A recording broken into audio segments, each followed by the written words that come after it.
Good evening, and I just want to thank Kathy profoundly for inviting me to to be here tonight, and for the grace of being here this morning and witnessing this explosion of love. I just fell in love with each of you, and I probably would have anyway tonight, but it was a lovely preview. And so beautiful to taste what you offer, Kathy. The beauty of the singing and the music and the meditation. I was telling Kathy, my path is actually more of silence, and so it was so great. I'd forgotten how great it was to just get up and, swing my hips and dance. So I really appreciate it. And Kathy asked me tonight to speak a little bit about non-duality and about my own spiritual journey of awakening, and I'm happy to do that. But I'd like to start with a poem first, and there's a copy of this poem for each of you on the table back there when we're done, if you'd like one. And it's called Pearl Beyond Price. Tell me, my dearest one, who were you before the stories, before you fell into form? Who are you now? What worry is it shrouds you from your truth? Lure me into your deepest heart, for that's surely where I'll meet you. Hold up your imagined wounds to the light. Let love seep through. Let it drench you in the sheer, unsullied beauty that bore and blossomed you. Unleash the radiant grace that is your birthright. Stop at nothing, my loveliest child. Let your passion for your true self unfurl the perfect pearl that is you. Why keep on roaming, my sweetest creature, in the dream world? Take my hand, let true love carry you home.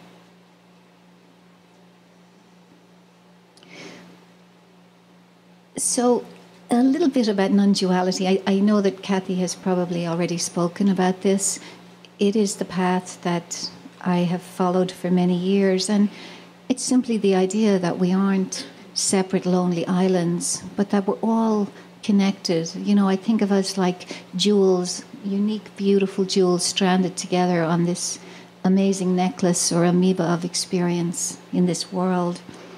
And it speaks to our divine nature, too, which Kathy said this morning is endless. It's seamless, it's limitless, boundless, eternal. And we're all woven into that same fabric. Maybe we could call it the one true heart of love.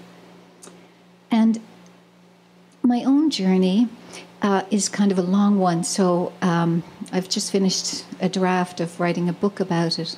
But I'll give you the distilled version tonight. I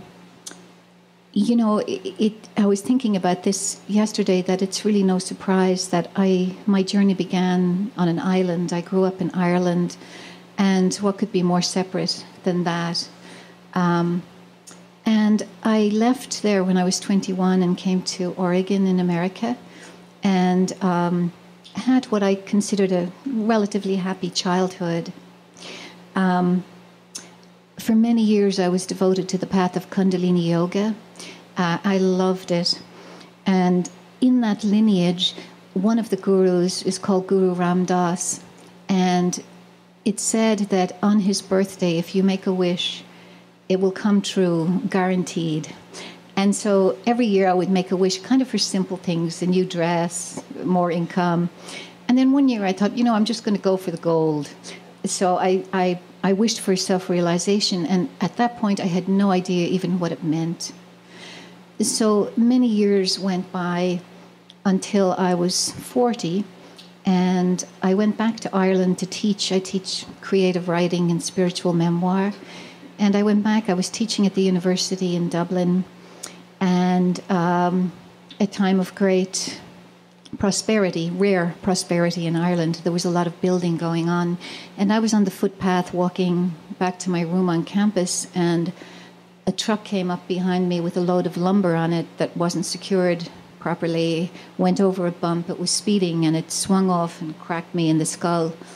And I went tumbling through the air and landed splat on the concrete. And what happened was a near-death experience, and it was the most amazing thing. I think it's so far beyond words. I cannot really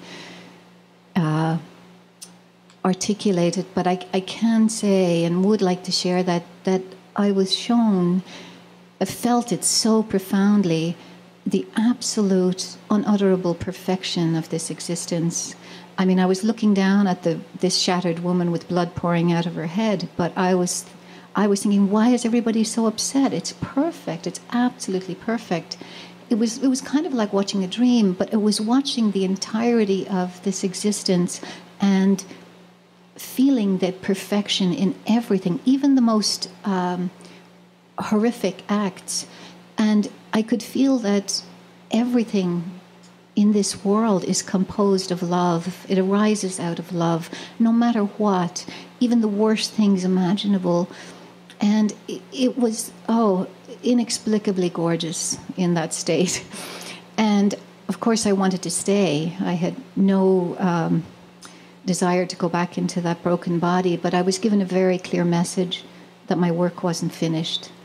And so I came back in and spent a year in Ireland recovering at my family's home, the hospital, then my family's home. Very, very, very dark time. And when I was well enough, I came back to America, and I met my spiritual teacher, who is still my teacher today, in Oregon. And I used to go to his meditation sessions, and I would lie on the floor at his feet because I couldn't sit, I couldn't stand, my body was too broken, and I would just imbibe. And he led a retreat much like Kathy's to Mexico, so I went with him.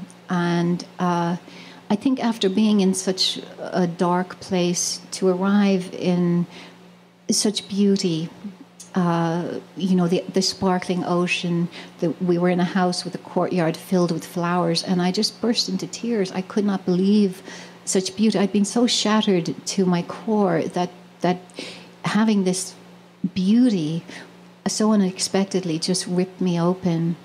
And so one evening we were at satsang, as we call our meditations, and I was lying on the floor again, and a man in the group was talking to my teacher, and he said, all I heard was him say, "Praise God." And it just was the fire that ignited my soul. I burst into floods of tears, and I remember my teacher saying, "That's the sound of the heart breaking open." And the next day I just was out there in the desert on my hands and knees, crawling around in ecstasy and, kissing all the flowers I could find and stroking donkeys and leaving little treasures in trees. It was exquisite. And I wrote a poem about it, which I haven't looked at for many years. This was in 2001, but I thought I would share it with you tonight. And it's called Hymn to the Beloved. Stars hover like kisses over our house. A cow lows in the distance, his bell tinkling the night air. A praying mantis flew into my face this evening before prayer, his green and tender body my skin's blessing. Oh Lord, I could build a shrine to you every day in my heart. I could fill it with moon and sun, with the lemon butterflies that milk our path to the sea, with spume of wave on rock, tall cactus mad with bloom. I could fill it with pebbles and sand from my shoe, with a dart of lizard and peak of jackrabbit's ears. I could add the languorous sway of ferns in our courtyard, the breeze-ruffled curtains in my room. I could take this luminous, rain-freshened desert and set that there, too. Add the fan of vulture and hawk wings, the glorious palmful of spider, as he traces a love pact on the wall. Oh God, I could fill each left space with kisses and a horse's call, with the slow swank of donkey in a clearing. I could conjure a brimming altar of dawn sky, each mountain's sinuous fall and rise, a dozen setting moons, and still it would not begin to praise. Let me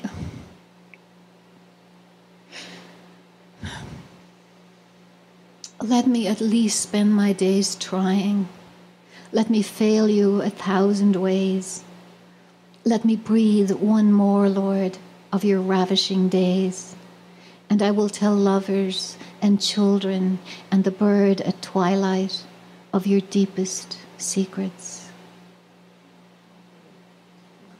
Thanks.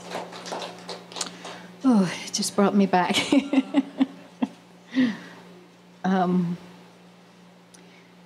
So after that amazing opening, my teacher explained to me, as in this world of duality, it is a world of extremes.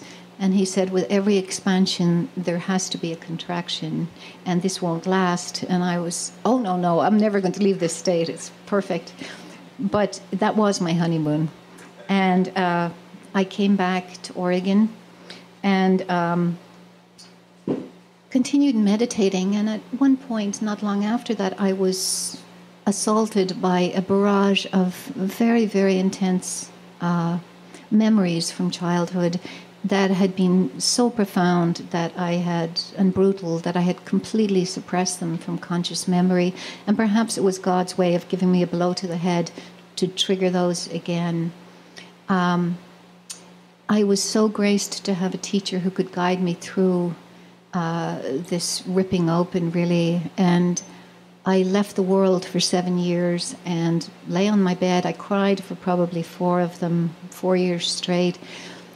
But I learned through my teacher's guidance to open my heart to all of it was like watching a movie, but also feeling it inside, to all of these memories, and to embrace them fully in a way that I wasn't capable of when it actually happened. And it was an amazing experience. I mean, it was a long, dark night of the soul, but eventually, after years and years and years of holding, like you'd hold a baby, your deepest beloved, in my heart, in my arms, opening to all of it, I eventually began to feel the love that I had felt when I died.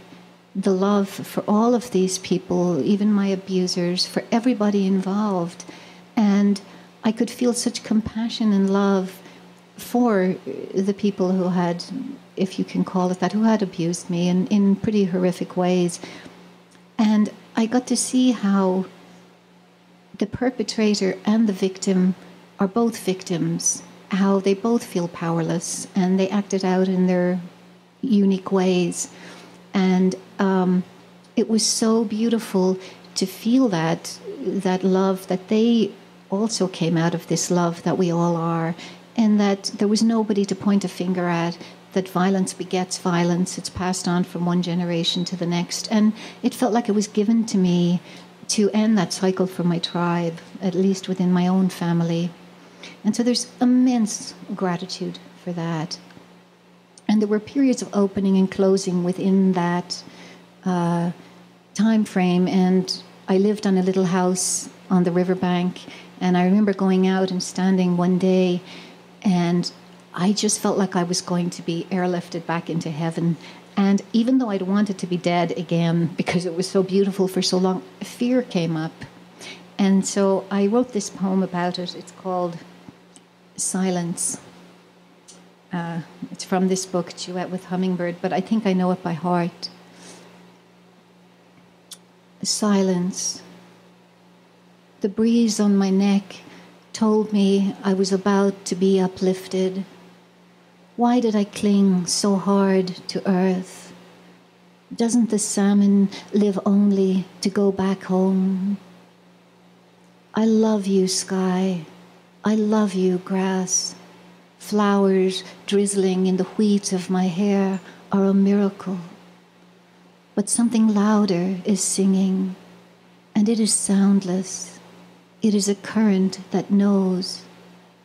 I must step off the world, toe by toe, into it.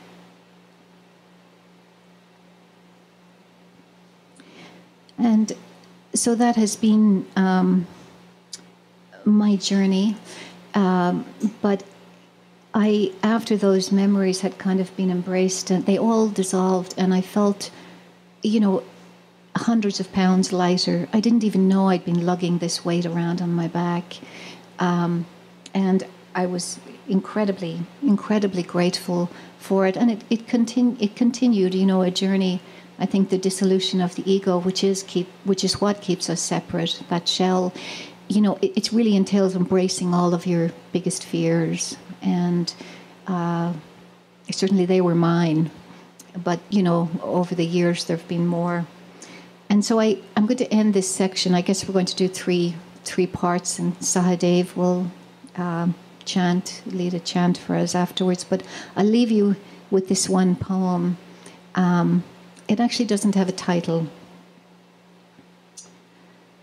Dream the in-loveness of your own heart until you can feel it. Let your life be that, a hymn to your blemishless being. Shine your light like the sun spreading over the meadow at dawn, growing brighter. How far have you trawled? How often has the key to eternity been laid at your feet? Lean now into the secret, open without need. Embrace the bouquet of all that's unknown, but know this: you have always been free. Laugh in the face of what scares you, for he hides in the sleeve of your deepest fear. Don't doubt that the craving is him, bearing intimate gifts of what is most true. Be still. Listen to the love that is more exquisite than life. Heed now. He is coming for you.